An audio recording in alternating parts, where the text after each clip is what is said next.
Cette vidéo est sponsorisée par Nextory, la seule application de lecture en France à vous proposer 250 000 titres sous tous les formats de lecture. Livres audio, e-book, BD, manga, comics, séries audio exclusives, podcasts, magazines et presse. Grâce à ses 1500 éditeurs partenaires, Nextory est un acteur majeur dans la démocratisation de la lecture, en rendant accessible à tous des milliers de livres via un abonnement au prix très doux. Alors, l'écrivain que je suis est très heureux de vous proposer ce partenariat exclusif et une offre découverte explosive pour faire éclore en vous ce lecteur curieux et passionné. Alors n'attendez plus et cliquez sur notre offre partenaire pour vous plonger dans le meilleur de la littérature mondiale où que vous soyez.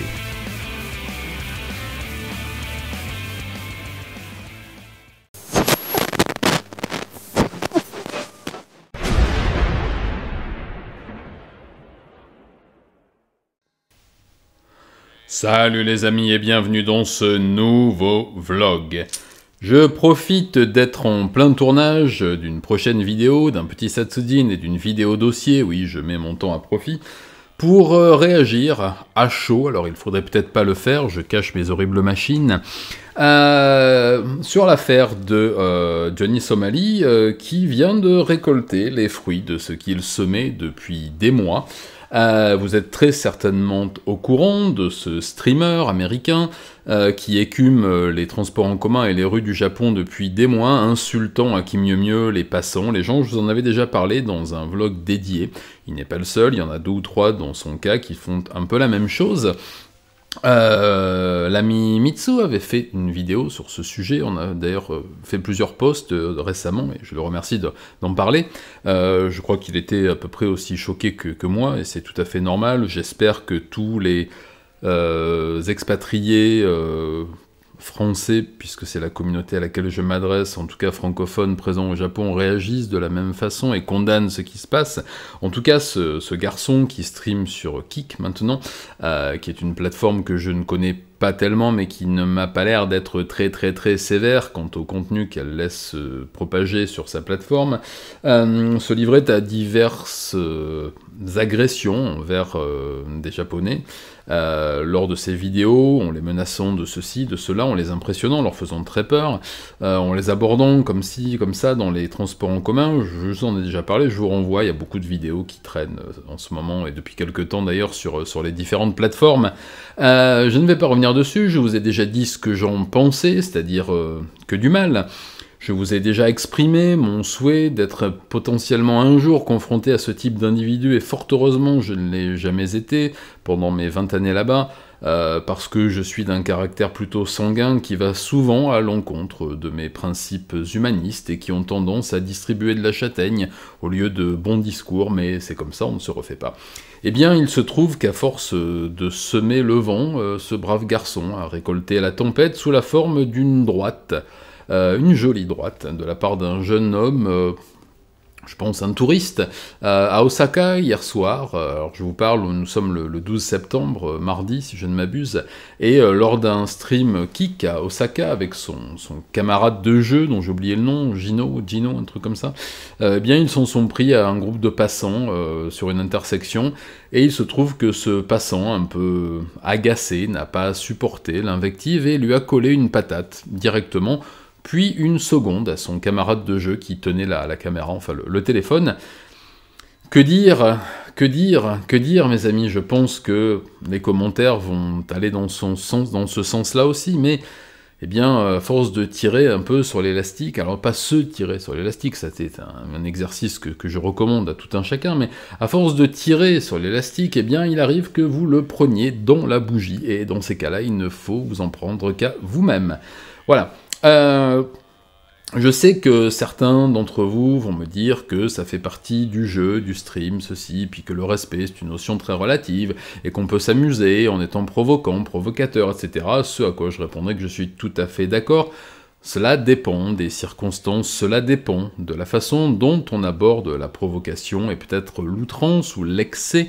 Là, dans ce que j'ai pu en voir, que ce soit Somali ou d'autres, Il n'y a rien d'outrancier et d'excessif dans l'humour ou dans l'exagération des traits, mais uniquement de l'agression physique et verbale, pardon, de l'insulte raciste, hein, parce qu'on est ouvertement, alors c'est rare que j'utilise ce mot, mais là on est ouvertement dans l'insulte et dans l'invective raciste, chose qui passerait nettement moins bien dans d'autres pays, dont la France, et avec raison. Il se trouve que le Japon n'est pas très regardant sur ce type d'infraction. Je vous parlerai un jour, je vais vous en parler aujourd'hui, comme ça on pourra faire un parallèle de ce qui a pu m'arriver par le passé. J'avoue ne jamais avoir été vraiment confronté de façon directe à du racisme frontal, sauf une fois, alors non, pas dans le chalet, dans un petit parc de mon lieu de résidence d'alors, Ikebukuro, un petit parc au doux nom de Ikebukuro no Mori, que ceux qui habitent dans le coin connaissent certainement, qui est un petit parc arboré, d'où le nom, la petite forêt, enfin la forêt de Ikebukuro. Et c'était en 2000, me semble-t-il. Et j'étais avec ma petite amie de l'époque, et nous nous promenions main dans la main, nous nous bécotions comme des amoureux au printemps, et puis nous sommes tombés nez à nez avec 3 individus plutôt baraqués, habillés de noir, avec des drapeaux sur les épaules, et je me suis fait casser la gueule. Bon, je vais pas y aller par 4 chemins, hein, on va pas se mentir, voilà. Et sous des slogans laissez les filles japonaises aux japonais, rentrez dans vos pays, etc. Bon, ça arrive partout. Il se trouve que je n'ai pas voulu aller porter plainte parce que j'avais aucune preuve de ce qui s'était passé, à part ma cloison un peu déviée, un énorme cocard. J'ai des photos, tiens, j'essaierai de les retrouver pour vous les mettre. Et puis la honte de m'être fait tabasser aussi, alors que eh bien, j'étais en pleine possession de mes moyens à l'époque, en pleine jeunesse, peu importe. Voilà. Tout ça pour vous dire que les agressions de type raciste au Japon sont très très très très rares, parce que le peuple japonais, de ce que je peux en connaître, de ma petite expérience, parce que je vois beaucoup de commentaires, souvent quand je parle de ça, qui me disent « T'es qui, toi, pour juger qu'est-ce que tu connais ?» Enfin, voilà. Non, certes, je n'y connais pas grand-chose, et je ne prétendrai pas connaître le Japon et le peuple japonais. Voilà, ma seule expérience cantonne à mes 23 ans passés là-bas, mes mariages successifs, mes enfants nés là-bas, mon immersion pendant 2 décennies et un peu plus. Alors c'est vrai que je ne peux pas prétendre parler pour le peuple japonais, que je n'ai aucune légitimité, juste une petite expérience que je vous livre, et je vous le dis parce que j'en ai parlé ce matin avec mon épouse. Le peuple japonais n'est pas un peuple raciste, un peuple curieux de l'autre. Ça peut passer parfois par des attitudes qui peuvent sembler insultantes en Occident, mais qui ne le sont pas. Je vous l'ai déjà raconté, moi, quand je suis arrivé à Sasagoli, dans un tout petit village où sont menés mes enfants, j'étais le premier étranger à arriver là-bas.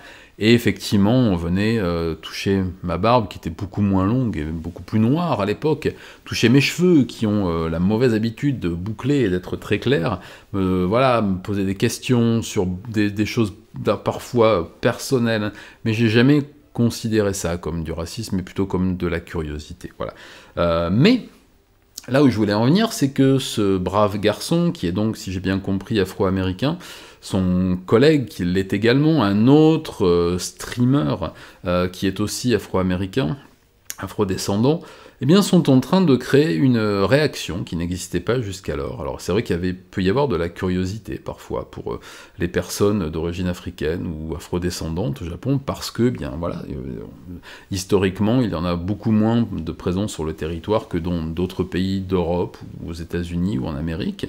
Mais là, une réaction est en train de se créer chez des gens qui réagissent de façon instinctive. J'ai le cas dans mon ex-belle famille, dont j'ai encore 2 ou 3 contacts sur les réseaux, et dont je vois les réactions, eh bien, qui commencent à aller dans le sens d'un rejet systématique pour les individus de cette couleur de peau, ce qui est absolument dramatique, parce que je pense que pour 0,001%, enfin vous connaissez l'histoire, hein, eh bien le Japon, qui souvent n'hésite pas à prendre des mesures radicales contre les comportements radicaux, risque d'adopter des mesures discriminantes, chose qui n'est pas à souhaiter à l'heure où le pays s'ouvre enfin et accepte de plus en plus de ressortissants étrangers sur le territoire.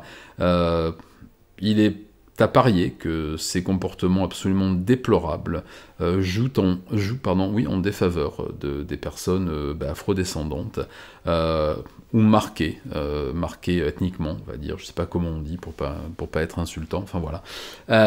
Voilà, c'est ma réaction à chaud aujourd'hui après avoir vu ça. Je vous cache pas que, eh bien, comme on dit à l'école, hein, bien fait.